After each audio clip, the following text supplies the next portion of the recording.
a conversation about the uprising of white involvement in Black protests. The biggest question I've gotten from the community is, why is the presence now? We see so many white kids and white people a part of this protest at this point. Why did that happen? And what was the precipice for that?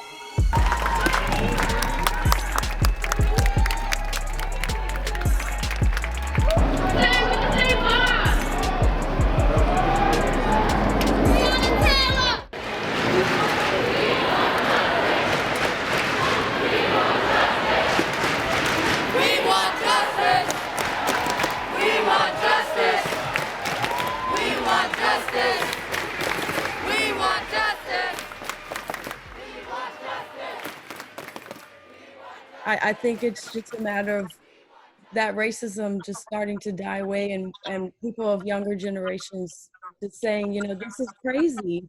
I've been protesting this racism amongst my own community and my own family, and you know, people I've grown up with and gone to school with my entire life. And I think it's just people coming together and saying enough is enough. Young people especially. This time around, this conversation, I'm hearing more and more, white people, what are you doing to step up? What kind of inner reflection are you doing to self-educate and figure out what is your part in this conversation? And so I like to think that has a lot to do with the higher numbers. I mean, unfortunately, in our country, the only way change is really going to happen is if white people get involved. I mean, this country was built for white people, white men in particular. But the problem is if, you know, someone like George Floyd can't breathe and is murdered in public by an alleged officer of the law, then as others have said, none of us can breathe. Psychologically, I think a lot of people have woken up with extraordinarily disturbing, you know, I mean, it's just a kind of a snowball effect of extraordinarily disturbing videos, particularly the most recent one with the public lynching of George Floyd, contributed to some kind of mass trauma, which we're all needing to come together for proper redress. On January 3rd, 1979, two members of the Los Angeles Police Department shot and killed Eula Love at her home in a dispute over a $22.09 utility bill. Eula Love in South Central Los Angeles in 1979 was a Black woman who couldn't afford to pay her gas bill, and the gas man came out to turn her gas off, and she had 4 little children, and she came out and asked the man not to go in the back and turn her gas off, and she went into the house and got a butter knife. You know, those knives that only cut butter, they're too dull to cut anything else. She got a butter knife and said, please do not turn off the gas because I have children. Then he called the police. The police came, and within 2 minutes, she was shot to death and killed. When Amadou Diallo was murdered, that was heart-wrenching and heartbreaking. There was no phone, you know, the cell phones or the smartphones back then. There hasn't been smartphones since Mike Brown was murdered, since Sandra Bland was murdered, since Samir Rice was murdered. Why didn't the murder of a 12-year-old child in a park not result in this kind of reaction? Why did the full footage of Eric Garner's murder, which is on tape, result in this kind of response? And so that's why giving those stories, to bring it back up to why I'm having this question, why now?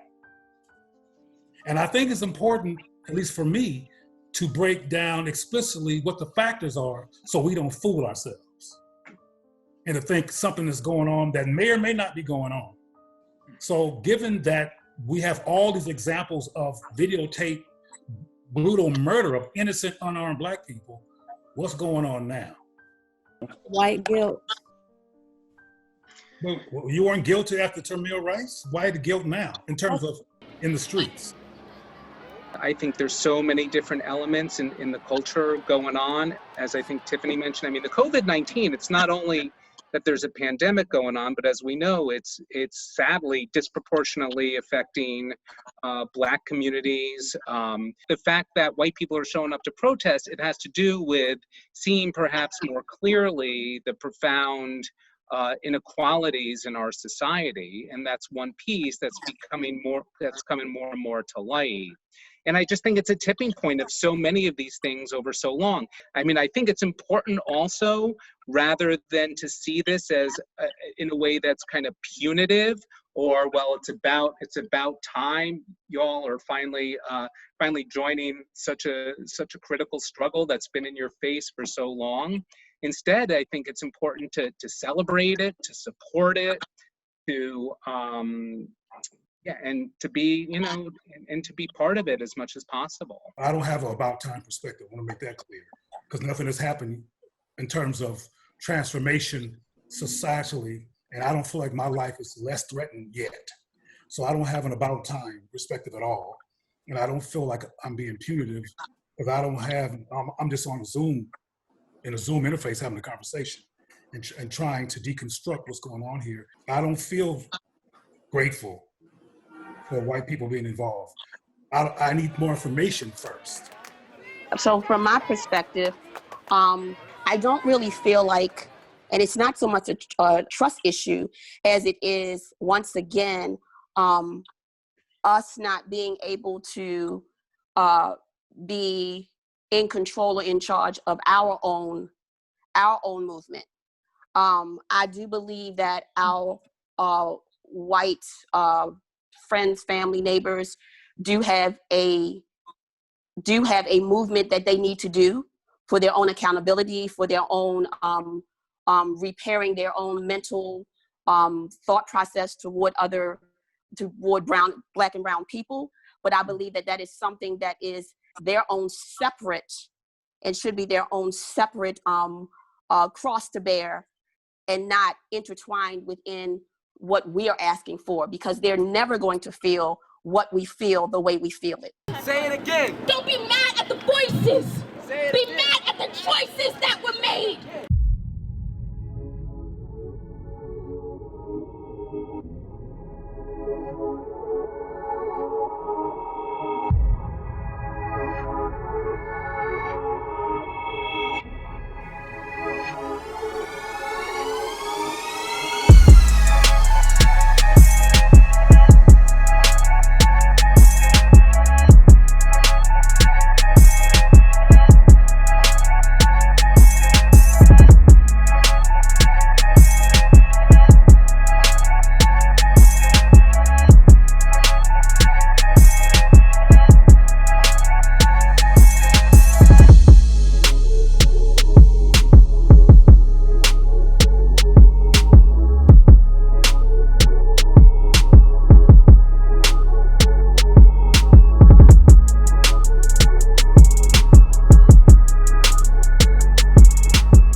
I just want to say that I think us as white people have a big job to do. It's not just about going out one day and protesting in front of your town hall or state capitol or whatever.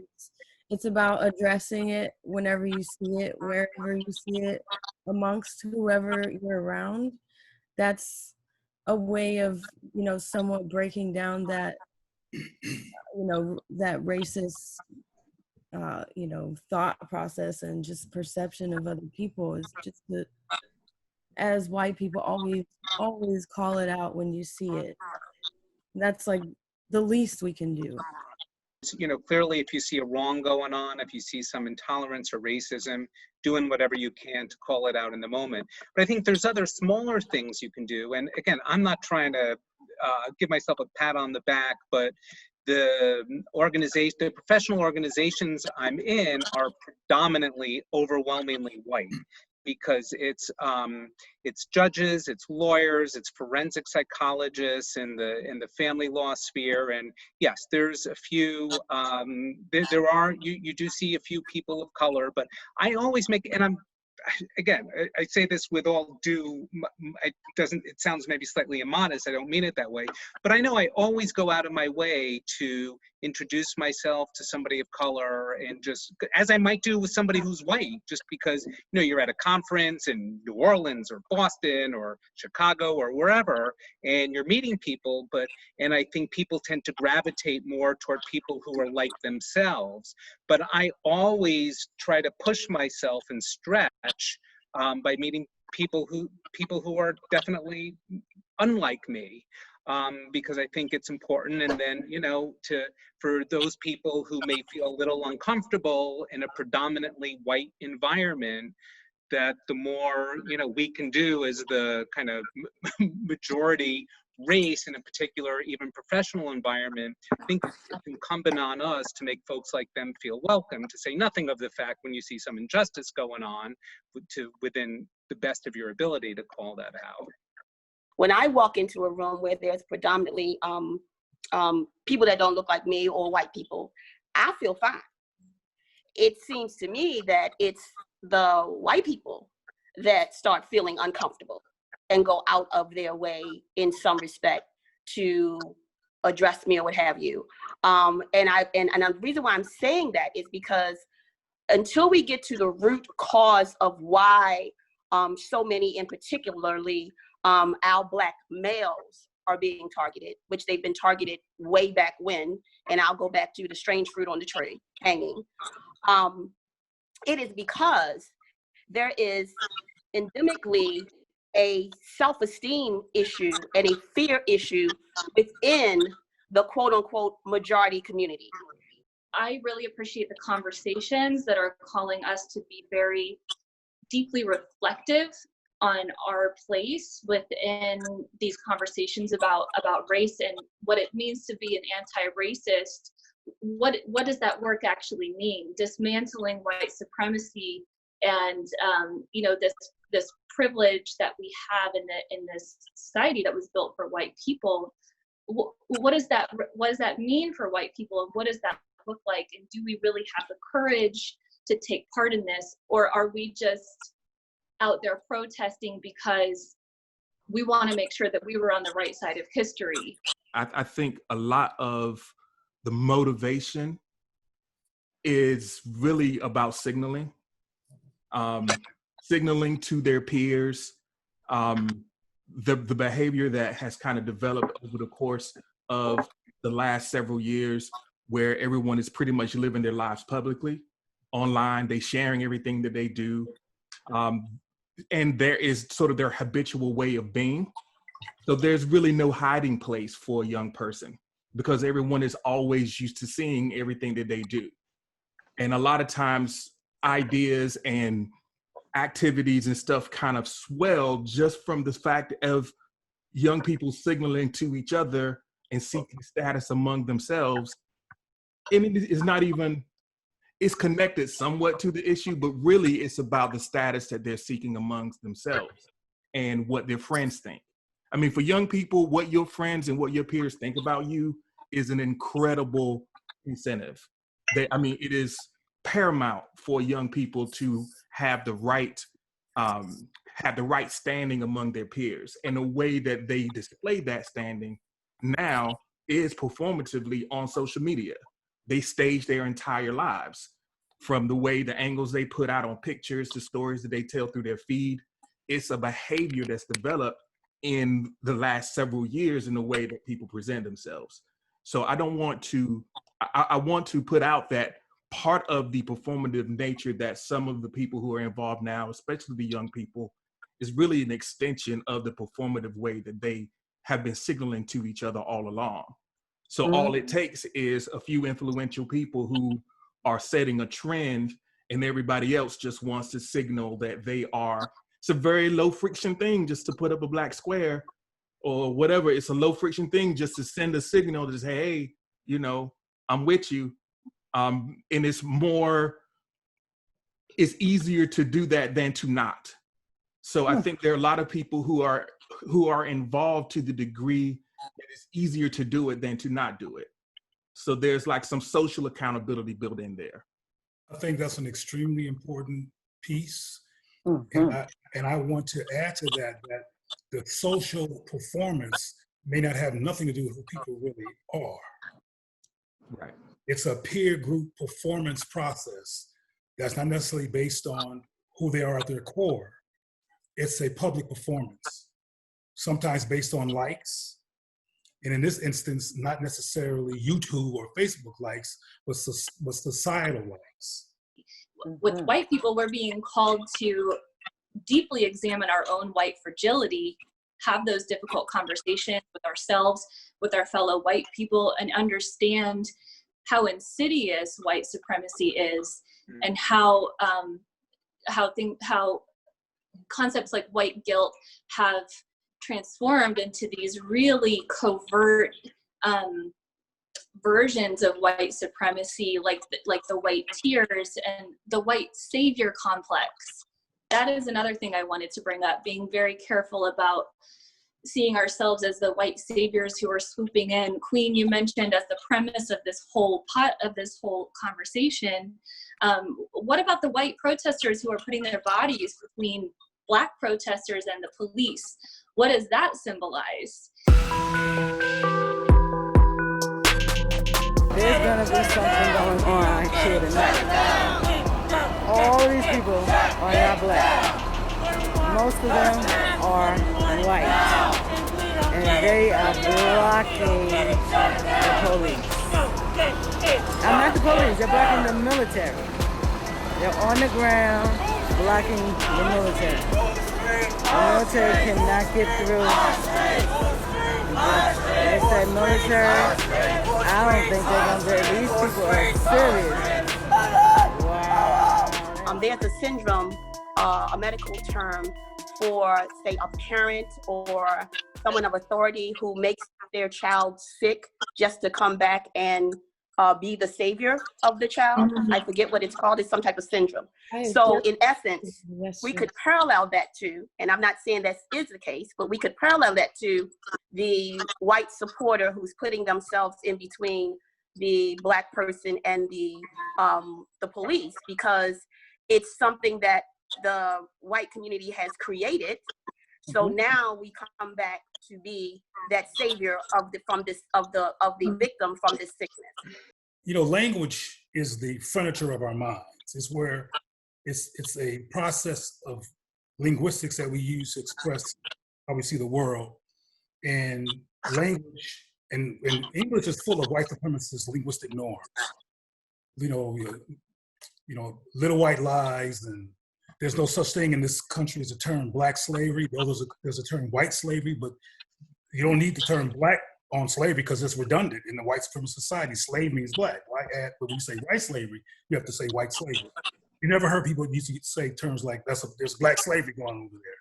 I'm just giving examples of language. And the reason I'm giving that example is because the term people of color is problematic, because especially when you're talking about Black people specifically, because people of color in theory means people who are not white, or so-called non-whites. That means it refers to Asians, Latinos, etc. But Black means Black.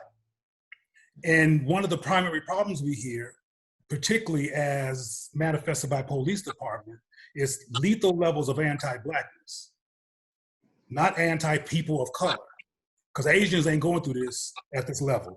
And even relative to Black people, Latinos aren't going through this at this level. So I think it's important to understand that people of color is a problematic term because it really means non-white, which is a white supremacist hierarchical term. And we should say Black if we're talking about Black people, or Asian if we're talking about Asian people, or Native if we're talking about Native people, because there's different experiential phenomena that comes with those labels and experiences. And right now we're talking about the murder of Black folks. I think white people are having what I call a white disassociative safari. We know what a safari is, right? When people, usually white, go someplace and look at the natives from their vehicle or whatever. And I think, and this is why the NFL apologized, though they didn't do nothing to change the landscape.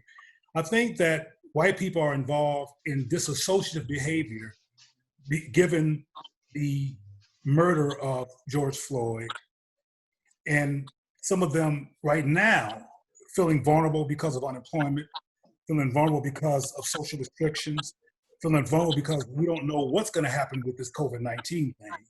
And some probably genetic level concerns around backlash. And the performance piece that G raised altogether, among other things, are creating white presence in these Black movements. Because if right now, if you disassociate yourself from it by being in the presence of Black people, you don't look racist and you won't be called racist. Again, it goes back to what G said about performance. If you perform by proximity, like you're not a racist, you might not be seen as a racist. And there are some white people, even racist white people, who are ashamed by a public accusation of being called a racist, who prefer not to have that association and will go out of their way, including apologizing, giving BS, disingenuous apologies, to not be associated with racism, particularly after a high-profile murder. I'm a medical doctor near Boston, and I certainly understand that in history, there's a lot of mistrust with the medical field. I've learned that over time. I don't fully understand the perspective, but I have come to understand more what that means over history. So I know that's not easily corrected, but I just want to share a couple thoughts from the medical field, getting to know patients over the years who've been in situations where they haven't felt safe. Sometimes those are invisible things that people on the outside don't understand from someone's own personal home.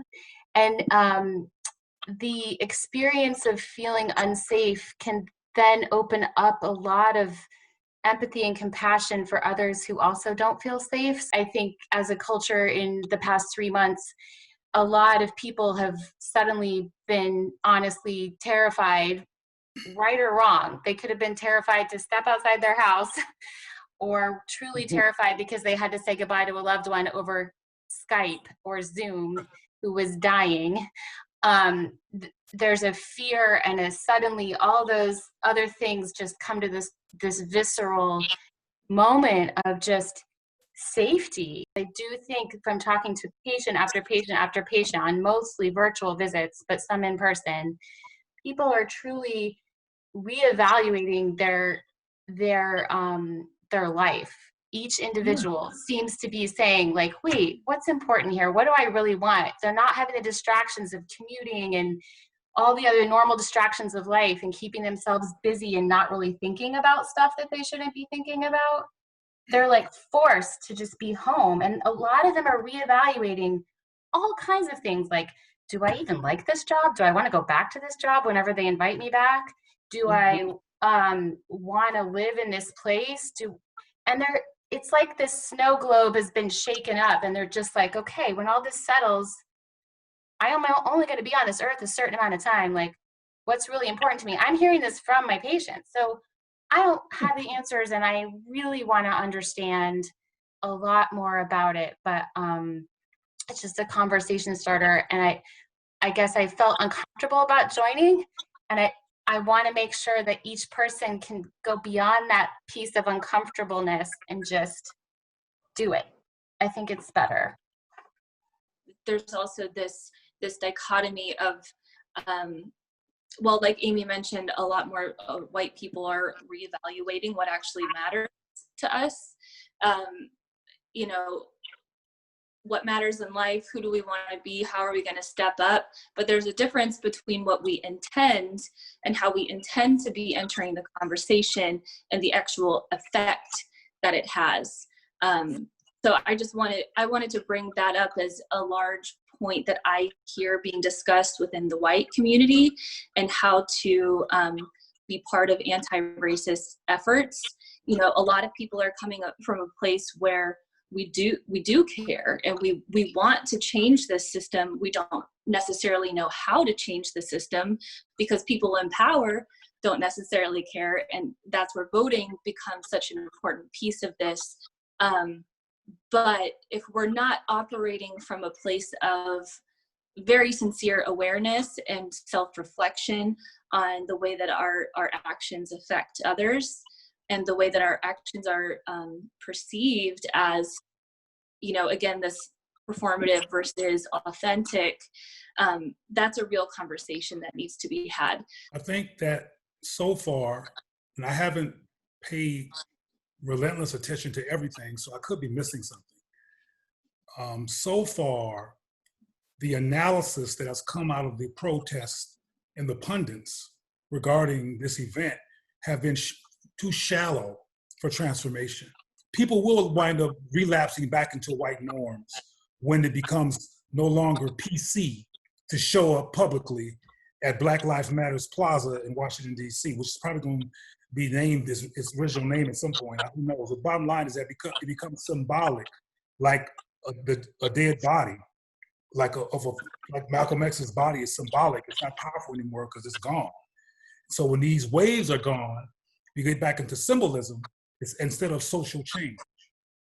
I mean, yeah, sure. There's always some superficial kind of bland analysis of things, but I have read some great stuff in the New York Times, in the Washington Post, even Trevor Noah. He has some riffs where he describes his take on racial inequality, and he has a fairly unique perspective, being from South Africa, having been biracial, and what he's experienced in this country. Trevor Noah is great. I've seen some great interviews on MSNBC.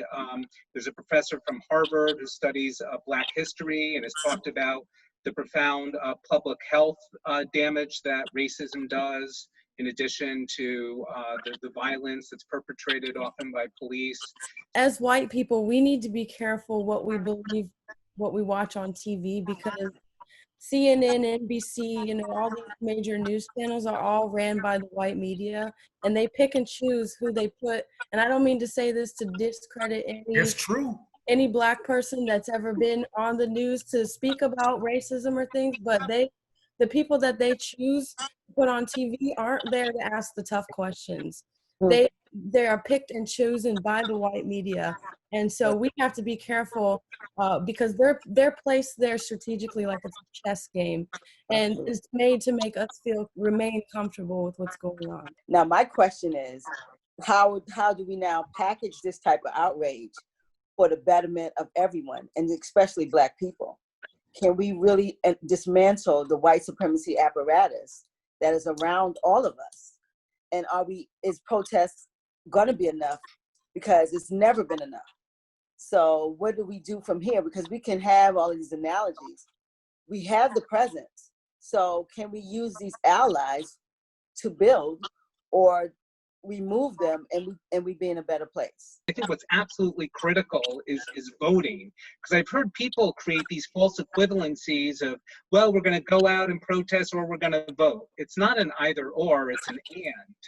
You know, because if you don't go to the ballot box, and, you know, I understand that in some places they make it there's all kinds of, you know, suppression against the Black vote, and they make it very hard for some people to legally vote.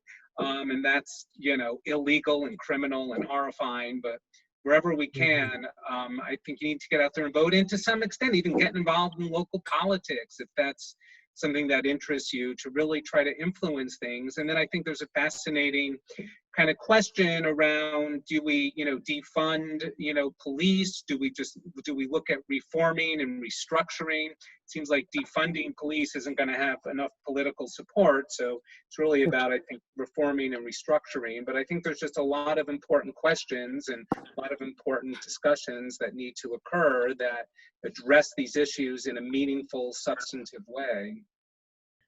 I feel like the Black community, what reason does the Black community have to vote? Because not one politician is talking about, you know, building the Black community or giving reparations or anything like that. So I'm just confused as to what the hell to think about voting anymore.